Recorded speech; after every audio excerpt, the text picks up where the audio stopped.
Voilà. Ça va très vite, sans gravité, du côté de Saint-Herbert. Allez Antoine, allez, allez,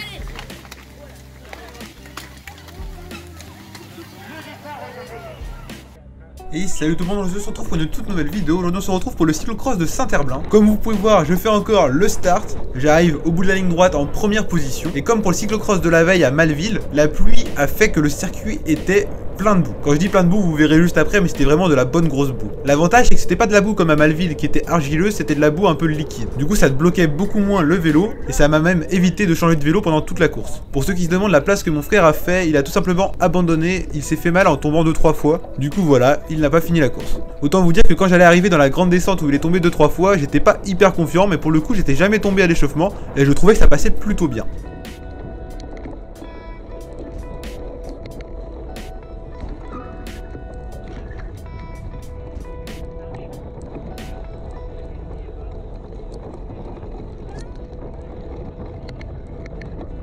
Donc comme vous pouvez voir, ça se passe plutôt bien, je passe quand même un demi-tour en 2, 3e position.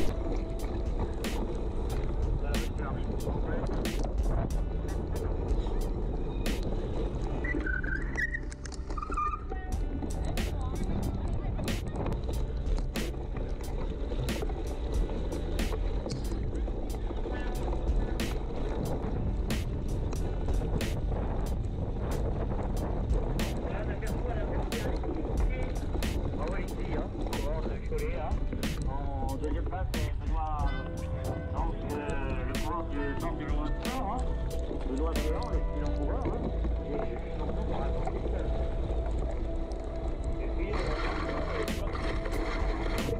Je me retrouve assez rapidement dans la roue des deux frères Lécuyer qui sont dans la même équipe que moi, comme vous pouvez voir ici les maillots bleus. Et au final je crois que je vais faire un ou deux tours du coup avec le premier groupe de tête. Du coup c'est plutôt pas mal pour quelqu'un comme moi qui n'est pas du tout technique et qui du coup dans la boue galère vraiment.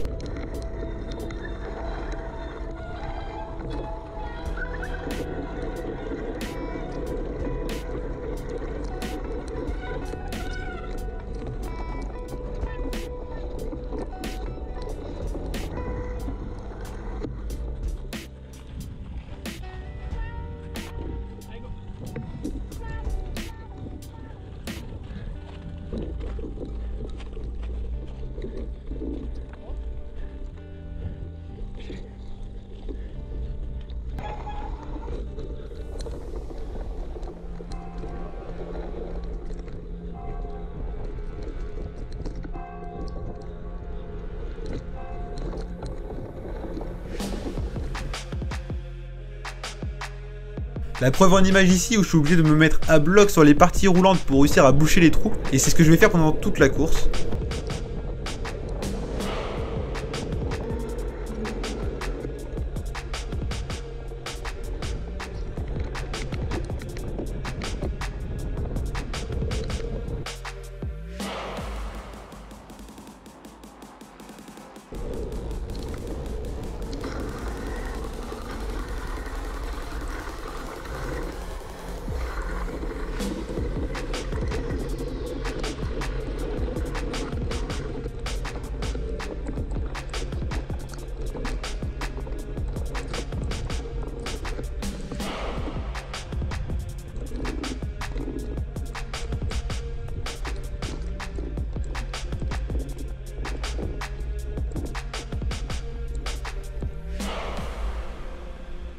Je vais vous mettre une petite compilation de toutes les chutes qu'il y a pu avoir dans la descente, mon frère en a filmé pas mal. Bon visionnage.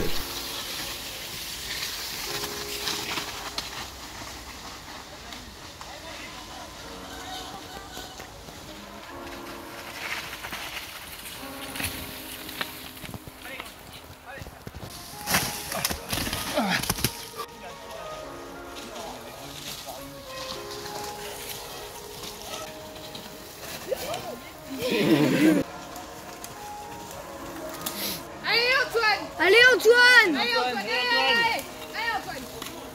Allez Antoine. Allez Alexis. Allez Alexis.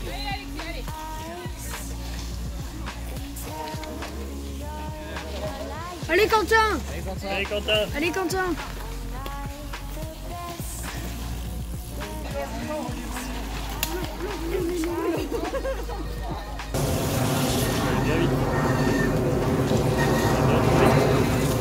Oh la vache, le guidon, comment il a tourné.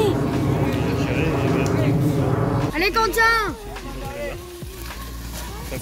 Troisième espoir. Oh, il a eu peur. Allez Quentin. Allez Quentin. Allez Quentin. Il est repassé devant.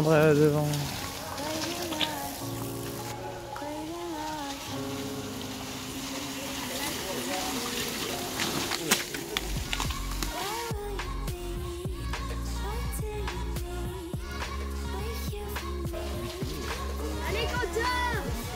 Allez Quentin, troisième espoir. Ouais.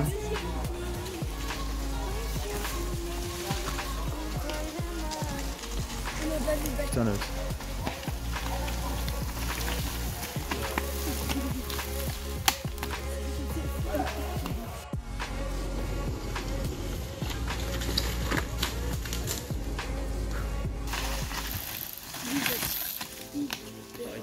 Donc voilà, comme vous avez pu voir, la descente était plutôt difficile. Personnellement, j'ai jamais eu de problème. Je suis juste une fois, j'ai un petit peu glissé, j'ai dû sortir le pied. Mais sinon, je n'ai jamais tombé. On va donc continuer sur la course. Du coup, la course s'est plutôt bien déroulée pour moi. Je me suis assez vite retrouvé en 11e position. Mais avec deux coureurs juste derrière moi qui sont normalement aussi forts, voire plus forts que moi. Surtout par circuit technique. Et du coup, j'étais vraiment stressé parce que je voulais vraiment pas qu'ils reviennent sur moi. Malheureusement, comme vous allez pouvoir le voir durant la vidéo, non seulement ils sont revenus sur moi, mais en plus ils sont passés devant moi à un moment. Heureusement, sur les parties roulantes, j'étais quand même un petit peu plus fort physiquement. J'arrivais à les décrocher. Ils revenaient dans les parties techniques, mais je les redécrochais dans les parties roulantes. Jusqu'à que j'aperçoive Benoît Drian juste devant moi. Pour ceux qui se demandent, c'est celui qui a fait champion départemental Espoir. Depuis le début de l'année, j'essaie de le battre. Je l'ai jamais battu. Il est beaucoup plus technique que moi et sur un circuit comme ça, c'est vrai que normalement, j'aurais jamais dû réussir à le rattraper. Pour le coup, je pense qu'il était pas très bien. Il était dans le groupe de tête et a totalement explosé. Et du coup, sur les deux derniers tours, je vais me mettre absolument à bloc pour réussir à le rattraper. Je vais réussir à le rattraper, mais je vais avoir beaucoup de mal à le décrocher. Heureusement, avant la fin, je vais réussir à le décrocher. Et dans le tout dernier tour, il y a Valentin Fouquet, du coup le maillot noir, qui était revenu déjà sur moi pour mi-course, qui va revenir sur moi dans les dernières lignes droites. Comme vous pouvez voir, là, je vais attaquer pour essayer de rentrer dans la dernière partie technique en tête. Malheureusement, il va réussir à reprendre la tête. Et du coup, je vais me dire, de toute façon, si on arrive dans la dernière ligne droite à 2, que je n'ai pas beaucoup de retard sur lui, normalement, ça passe. Au sprint, je devrais le battre. Heureusement, je n'ai même pas eu besoin. Dans la dernière petit bout droit avant la ligne droite de l'arrivée, j'ai réussi à repasser devant. Et du coup, j'ai fait un très gros sprint parce que je pensais qu'il était juste derrière moi, mais au final, j'avais de l'avance. Il a pas fait le sprint. Pour vous dire, j'ai fini en haut de la ligne droite avec quasi tout à droite. Je crois que j'ai jamais fait ça sur un cyclocross. En tout cas, je termine encore une fois 10e comme la veille. Devant moi, vous avez pu voir passer un coureur de la Cofidis par exemple, Emmanuel Morin, qui est donc professionnel depuis cette année. Donc voilà, une petite 10e place, c'est plutôt sympathique. En tout cas, j'espère que cette vidéo vous aura plu. N'hésitez pas à liker et à vous abonner si ce n'est pas encore fait. Je vous dis merci d'avoir regardé la vidéo jusqu'au bout. Bye bye.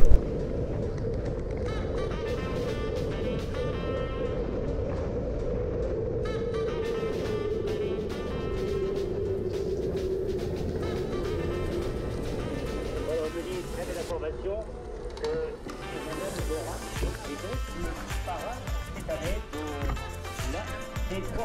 Hein, c'est ça, Denis? Et qui a offert gratuitement un maillot à l'équipe de Saint-Herblain. Merci, Denis. Voilà, c'est fini, hein, pour le temps.